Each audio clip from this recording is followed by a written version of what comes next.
Halo semuanya, perkenalkan nama saya Melisa Padmastari, nomor induk mahasiswa 8603501143 jurusan PGSD. Halo semuanya, nah di video kali ini kita akan membahas tentang filsafat ilmu dan isu kontemporer pendidikan nasional. Nah, topik yang akan kita bahas yakni pilar-pilar pendidikan dan relevansinya di era digital. Baiklah, yang pertama kita akan membahas makna dari pilar dalam konteks pendidikan sebagai dasar atau tiang penguat sistem pendidikan. Nah, dalam konteks pendidikan, pilar yakni bermakna sebagai pondasi atau tiang penyangga utama yang menopang seluruh sistem agar tujuan pendidikan yang utama atau kokoh, holistik dapat tercapai dengan kokoh.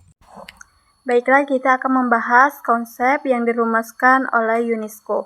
Yang pertama itu learning to know atau belajar mengetahui.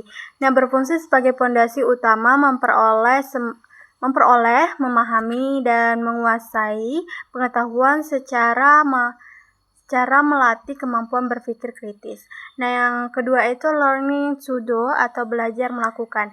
Sebagai dasar untuk menerapkan pengetahuan yang didapat di dalam bentuk keterampilan praktis dan kecakapan hidup. Nah, yang ketiga itu learning to live together atau belajar hidup bersama. Nah, landasan untuk membangun empati, kerjasama, toleransi, dan kemampuan berkomunikasi dengan orang lain di tengah keberagaman masyarakat. Nah, yang keempat itu learning to be atau belajar menjadi.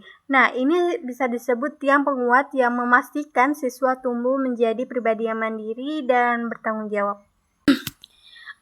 Yang kedua, kita akan membahas prinsip dasar pendidikan menurut Ki Hajar Dewantara, yakni Ingarso Sungtolodo, Ikmatyat Mangkorso, dan Tuturi Hadayani. Yang pertama kita akan membahas tentang Ingarso Sungtulodo, yakni di depan memberi dukungan. Nah, pendidikan harus menjadi panutan baik dalam bersikap, bertutur kata, dan maupun berbuat. Contohnya, sebagai pendidik kita harus bersikap baik, bertutur kata yang sopan agar anak murid itu bisa menirukan yang baik tentang kita. Nah, yang kedua setelah tadi itu Ingmatyan Mangkorso. Bisa dibilang di tengah membangun kemauan atau semangat. Nah, pendidik berperan sebagai teman dan motivator yang berada di tengah-tengah peserta didik. Contohnya, sebagai pendidik kita harus membangun semangat untuk anak-anak agar mereka semangat untuk sekolah, belajar, karena itu kita harus membuat suasana lebih meriah, lebih semangat untuk membuat siswa aktif di dalam kelas. Nah, yang ketiga itu Tuturi Handayani, yakni dari belakang memberi dorongan. Nah, pendidik itu harus memberi dorongan moral dan semangat kemandirian dari belakang. Contohnya, siswa diberi keleluasaan untuk berkembang dan maju, sementara guru atau kita sebagai pendidik siap mengarahkan jika mereka mengalami kesulitan. Yang ketiga itu analisis relevansi dan tantangan penerapan prinsip tersebut dalam era digital. Yang pertama itu kita akan membahas pembelajaran daring atau online. Nah, analisisnya itu memutuskan batas ruang dan waktu, memungkinkan akses materi tanpa batas. Nah, tantangan yang dihadapi dari pembelajaran daring pembelajaran daring ini adalah pemerataan infrastruktur jaringan di wilayah pelosok. Karena di daerah-daerah yang belum tentu ada sinyal atau jaringan itu menyulitkan untuk pembelajaran daring. Dan juga resikonya itu kejenuhan atau bosan akibat minimnya interaksi langsung. Ini pernah terjadi, pembelajaran daring itu terjadi saat pandemi COVID-19. Selanjutnya, literasi digital. Analisis relevansinya itu membekali siswa memilih informasi dan membedakan keaslian sumber data.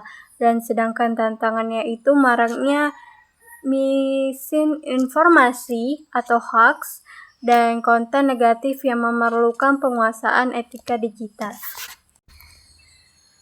Berikutnya yang ketiga itu keterampilan peserta didik. Relevansinya atau analisisnya membentuk kemandirian dan keterampilan kritis, kreatif, dan kolaborasi. Tantangannya ini yakni ancaman perundungan siber atau cyberbullying dan penurunan empati akibat kecanduan gawai atau gadget yang mengikis interaksi sosial. Nah, yang keempat itu peran guru.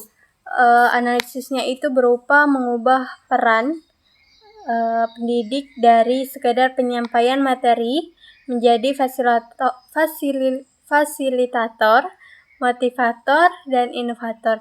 Nah, tantangannya itu kesenjangan kemampuan digital dan tuntutan untuk terus memperbaharui metode pembelajaran agar tetap relevan.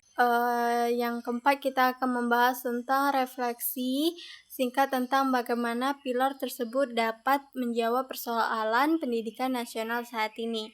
Nah, yang kita akan bahas itu tentang mutu pembelajaran, tentang rendahnya literasi atau numerasi dan karakter siswa melalui paradigma deep learning atau pembelajaran bermakna dan menyenangkan. Pilar ini mendorong siswa berpikir kreatif, adaptif, dan berkarakter. Dan yang kedua itu modernisasi teknologi, yakni tantangan ketertinggalan dan kesenjangan akses antar daerah, karena belum tentu di daerah tersebut sudah memiliki jaringan yang luas untuk bisa mengakses informasi dari luar. Dan yang ketiga itu manajemen profesional, tentang persoalan birokrasi kaku dan tata kelola yang tidak merata.